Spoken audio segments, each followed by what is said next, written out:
Well, good morning. Good morning, and welcome to the Morning Report. My name is Willie Lawson.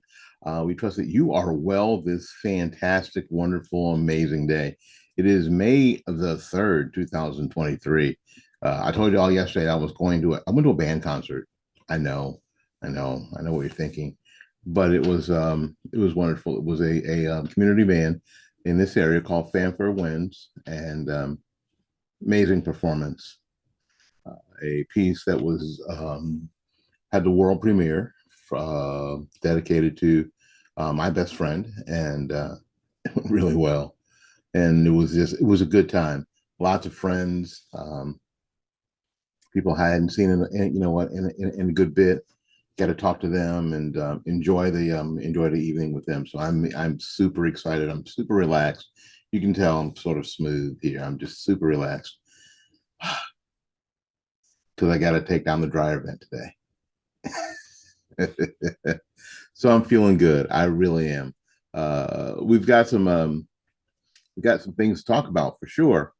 And if you see the title of the program, it is Tyrannosaurus, and I spelled Tyrannosaurus right, or the computer didn't know the spelling of Tyrannosaurus, and it just went with what I thought it was, Tyrannosaurus debt. Everybody knows the Schoolhouse Rock, conjunction junction, what's your function? They know I'm only a bill on Capitol Hill. But I think one of the ones that they didn't get, and you may not have seen before, is called Tyrannosaurus debt, where this big dinosaur creature just feeds on money and gets bigger and bigger and bigger and bigger until there's nothing left. So even in the 70s, we were trying to inform little kids, that government debt and just debt in general is not a good thing, and it can cause a lot of problems. I don't think that anybody in Congress who runs for Congress or actually gets in Congress, because people talk a big game while they're running for Congress about debt and spending reductions and all this stuff until they get there. And there hasn't been one single president in my lifetime that has made government, especially at the federal level, smaller, more efficient, less expensive. Not happening. Not even your boy Trump. Now, Trump had COVID to deal with. I get it. But nobody. So everybody talks a really good game about this kind of stuff, but very few people, if anybody, ever produce. And we're going to get into here in a minute why. Hey, listen, before we do this, if you'd like to help the program out at any level, to make sure that we can be here on Spreaker, and we're going to also be here on YouTube, you can just go to the fightbackmedia.com website, fightbackmedia.com, and there's a donate button there on the left-hand side of the screen. If you click on that, and any amount, sometimes just enough for a cup of coffee would be fantastic,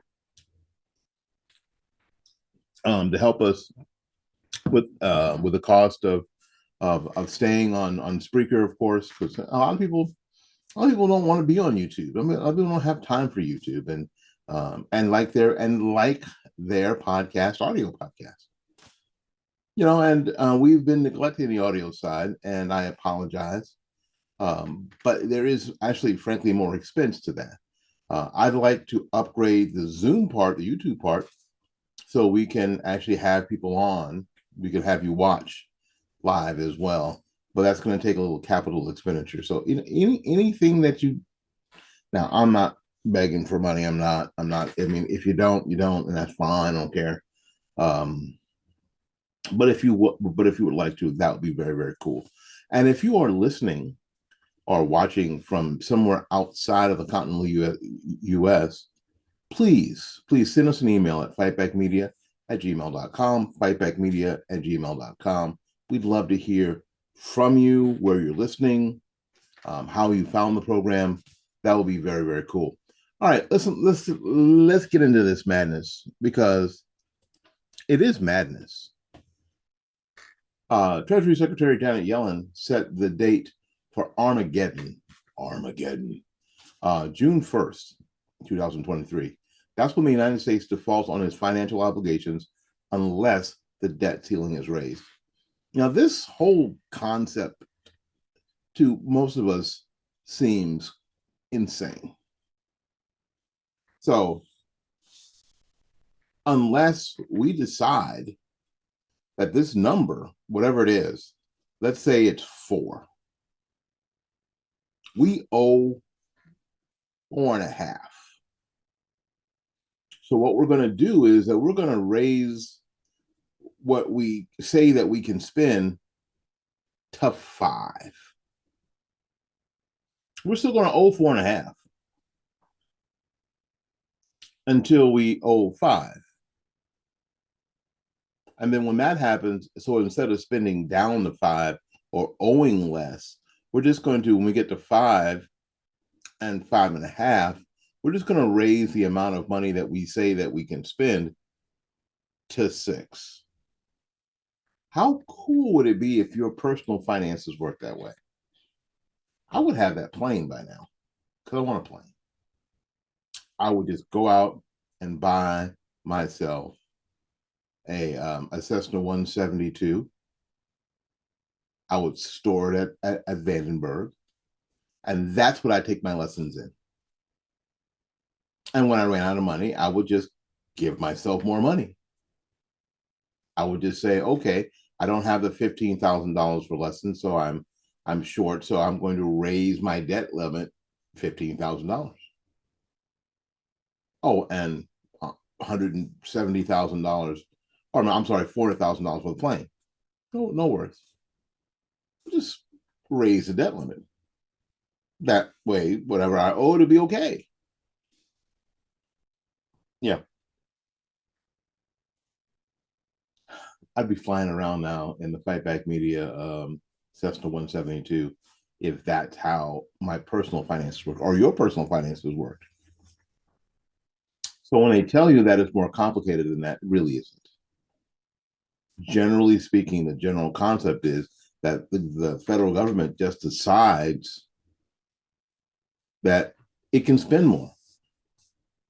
And then it tells you that if they don't tell you they can spend more or up to the limit that they've spent, then they would default. And that's not exactly true either. They've played this game for years in order to be able to spend more of your money. Anyway, it was a touchy issue for Republicans who are hell-bent on curbing spending. Well, some of them are. Most of all, denying the Biden White House a win on the Hill. It doesn't get more political than this. It doesn't get more common sense than this. The president and the Democrats want what they're calling a clean. They don't want clean anything else. A clean bill that just raises the debt limit. That's not attached to, oh, listen, we're going to raise the debt limit, but we're going to really work on spending so we don't have to keep doing this. Outside of politics, most Americans would go, all right, okay, we're going to put this on our credit card. We're really going to work on the stuff that we buy. We're going to put these purchases on our credit card to buy us some time, and then we're really going to work on cutting our spending. Unless you're a Dave Ramsey fanatic, most of us don't do that either. Most of us put it on our credit card and run that credit card up, and then we get to the top of that, we call and ask for an extension, which is what Congress is doing, and they get a new credit card, and they run that up too, or they get a consolidation loan, and then they run that credit card back up again, higher than it was before. That's what's happening here. Joe Biden has invited congressional leaders to hash out a deal, but unless you agree from a conceptual viewpoint, there isn't going to be a deal. But like I said, it's unlikely to get any headway when Senator Mitch McConnell and Chuck Schumer and Hakeem Jeffries and Kevin McCarthy get together, because I think the general concept of all of this is incorrect.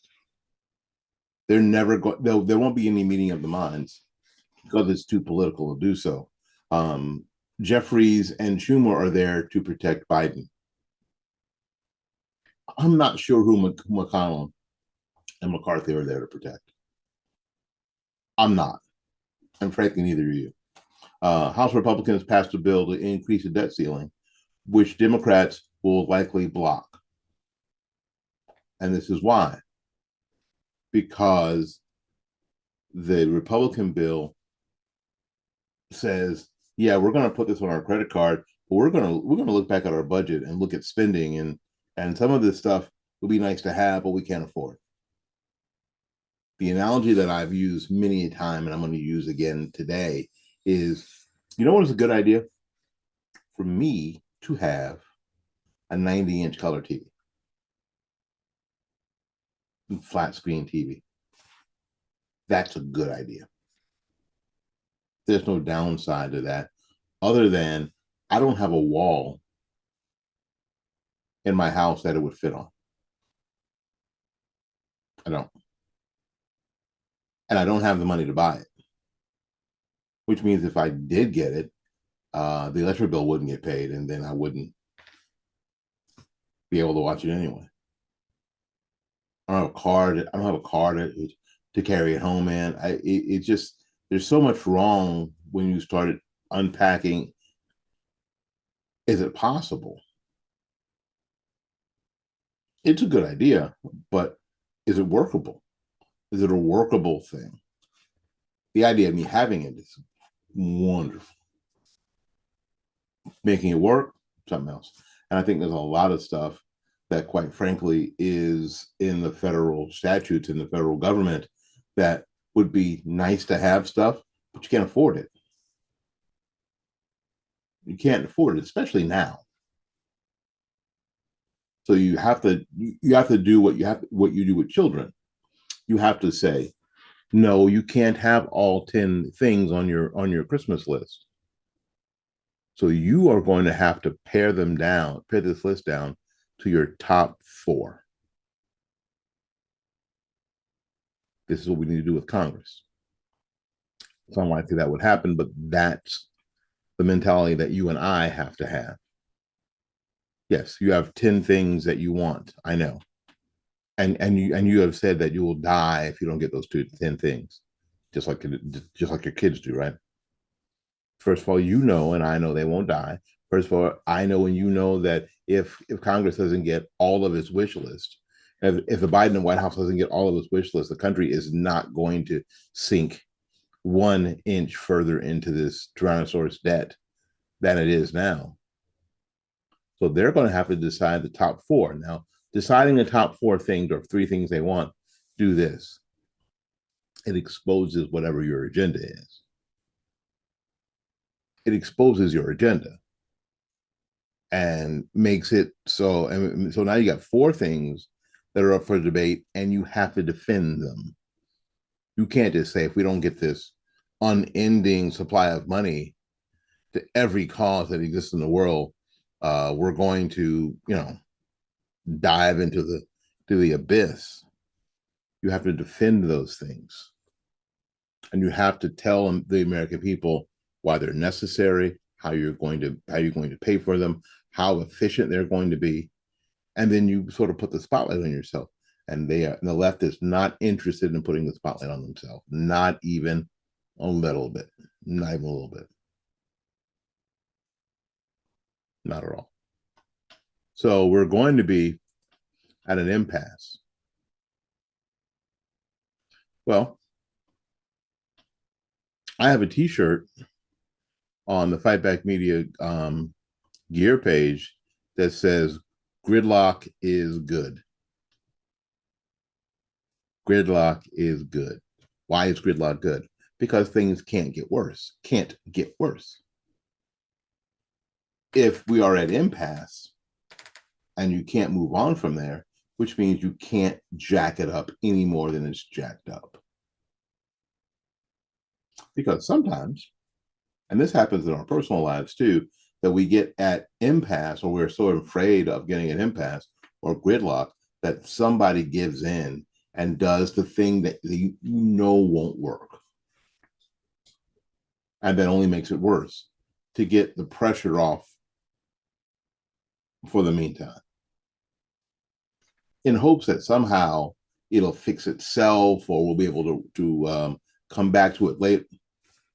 And you find that that never works. It doesn't work in anything that you ever do. It doesn't work with your children. It doesn't work with your finances. It doesn't work with your race relationships with your spouse. It doesn't work with relationships at work. It doesn't. The mental concept of behaving that way does not work. And it doesn't work in national finances either. Sometimes you have to bite the bullet. Sometimes you have to put on the flat jacket and go into the burning house. Sometimes you have to do just that. However, the only clue to the gambit was in the title of the otherwise obscure hodgepodge of a bill. And this is what happened when nobody was watching the hen house. The title of the bill is called the Breaking the Gridlock Act. The 45-page legislation introduced without fanfare in January by a little-known Democrat representative, Mark D. Saulnier, I'll say that right, Mark DeSaulnier of California, surprise, surprise, is a part of a confidential, previously unreported strategy Democrats have been plotting for months. They knew that they were going to be in a position where they might have to fight for stuff. So they put in this little rule. They voted in this little rule for themselves to quietly smooth the way for action by Congress to avert a devastating federal default if the debt ceiling talks remained deadlocked. With the possibility of a default now projected as soon as June 1st, according to Janet Yellen, Democrats on Tuesday began taking steps to deploy the secret weapon that they have been holding in reserve. They started the process of trying to force a debt limit increase bill to the floor through a so-called discharge petition. Now, why is this a problem? Because it could bypass the leaders of Congress that have been duly elected. And I'm not worried about them because it's going to hurt their feelings. America elected these people to represent them, and this maneuver circumvents that. House Democrats are working to make sure that we have all options at our disposal to avoid default, Representative Hakeem Jeffries, Democrat of New York, and the minority leader wrote in a letter he sent to colleagues on Tuesday. The filing of a debt ceiling measure to be brought up on the discharge calendar preserves an important option. It is now time for the MAGA Republicans to act in a bipartisan manner to pay America's bills without extreme conditions. We're back to Trump. So we are simply going to hold the country hostage, and this is terminology they use all the time. We're simply going to circumvent the desires of the American public to get this debt, to get Tyrannosaurus debt under control, just because.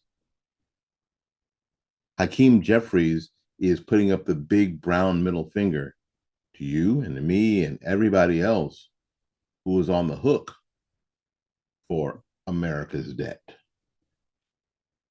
An emergency rule Democrats introduced on Tuesday during a pro forma session held while the House is in recess would start the clock on a process that would allow them to begin collecting signatures as soon as May 16th. That is in 13 days. On such petition, which can force action on a bill if a majority of members sign on. The open-ended rule would provide open-ended rule would provide a vehicle to bring Mr. Desaulniers' bill to the floor and amend it with a Democrat proposal, which has yet to be written that we know of, to resolve the debt limit crisis. Now, is this a silver bullet? Is this a done deal? Not at all.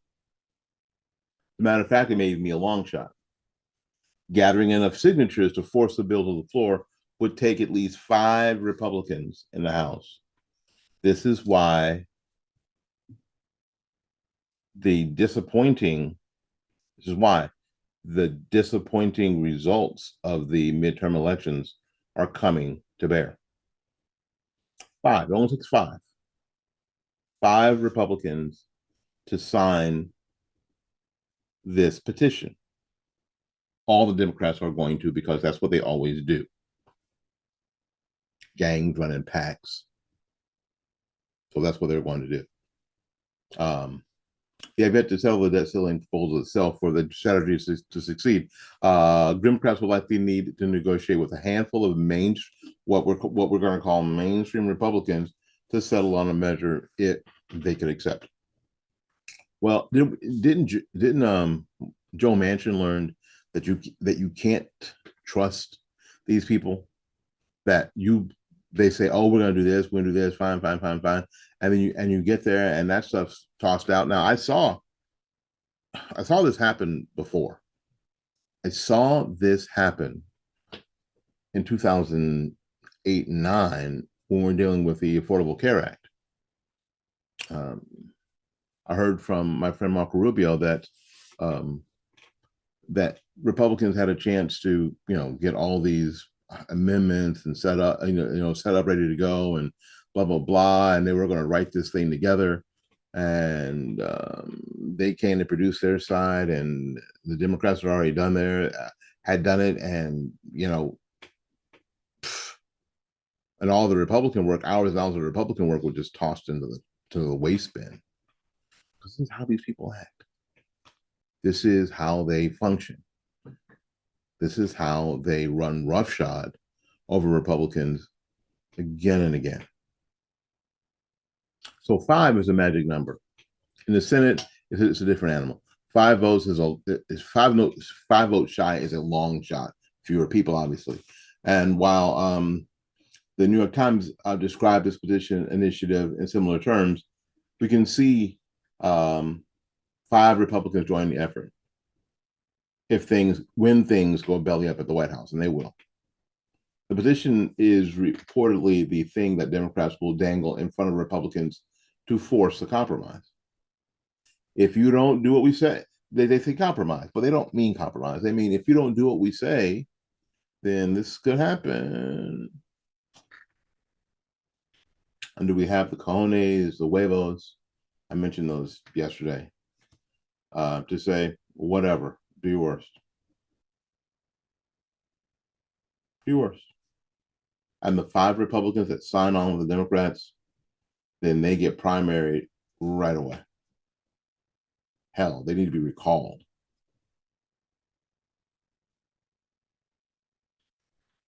But see, it's worse than that. It's not just about the debt ceiling.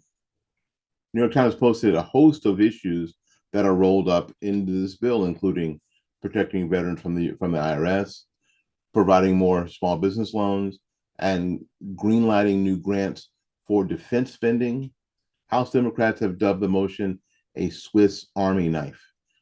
Well, it is a Swiss Army knife set to cut the throat of every tax-paying American, since it provides the basis for a discharge petition on multiple fronts, which means they can bypass you and I. It isn't that they have to cheat to get a majority. They can just ignore the majority.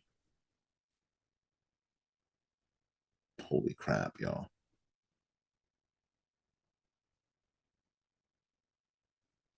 As the publication noted, it provides the shell of a bill which such petition can be discharged and a pathway out of debt ceiling pasco should it zero our approach. But they can use this for anything. to avoid losing the majority, losing the speaker's gavel.